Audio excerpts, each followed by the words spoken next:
ഞാൻ പറയട്ടെ, ഇവരെല്ലാം എന്താ ഇങ്ങനെ കൈകൂപ്പി നിൽക്കുന്നേന്ന്? ഞങ്ങളുടെ എൻഗേജ്മെന്റ് ആനിവേഴ്സറി ആയിട്ട് ചെലവ് ചോദിച്ചു വന്നാൽ മര. അങ്ങനെ ചുമ്മാ കൊടുക്കണ്ടല്ലോ ചെലവ്, എന്തെങ്കിലും പണി കൊടുക്കണ്ടേ?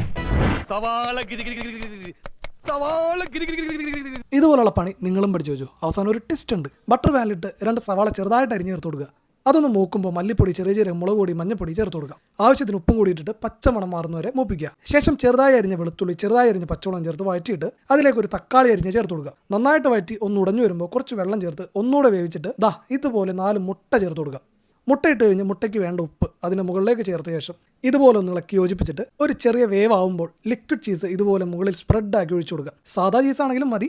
ഇനി ഒന്ന് ജസ്റ്റ് ഒന്ന് മൂടി വെക്കുക. ചീസൊക്കെ ഒന്ന് പിടിച്ചതിന് ശേഷം തുറന്നു നോക്കുക. നല്ല ബ്രെഡോ ചപ്പാത്തിയോ കുബൂസൊക്കെ ഉണ്ടെങ്കിൽ അത് മതി. അങ്ങനെ നാളത്തെ ആവശ്യത്തിന് വേണ്ടി സവാള, തക്കാളി, ഇഞ്ചി എല്ലാം അരിയിച്ചിട്ട് വരുന്ന വരവാണ് ഈ കാണും. ഇപ്പോഴത്തെ ചിലവ് പറഞ്ഞ് നാളത്തെ പണി കഴിപ്പിച്ച ഈ വക ഉടായ്പൊക്കെ നിങ്ങളും പഠിച്ചു വെച്ചു. ആവശ്യം വരും. വീഡിയോ കാണുന്ന എല്ലാവർക്കും ഹാപ്പി വാലന്റൈൻസ് ഡേ. വലുതായ പിന്നെ കൊച്ചുങ്ങൾക്ക് ചെറിയ ചെറിയ ആഗ്രഹങ്ങളൊന്നും ഉണ്ടാകുകയല്ലടാവേ.